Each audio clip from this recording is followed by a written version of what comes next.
Philippines panalo kontra nga sa Chinese Taipei sa loob ng 3 straight sets sa mga scores na 15-25, 25-20, 16-25 at 18-25.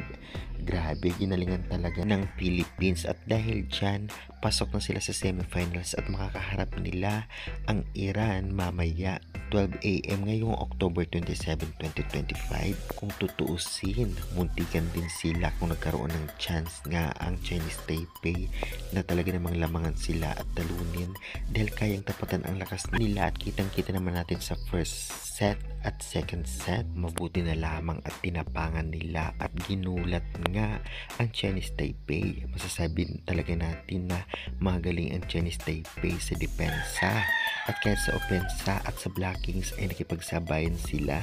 Sadyang hindi lang talaga mapigilan ito ngang si Rose at ito ngang si Kantaba ng U18 Alas Pilipinas.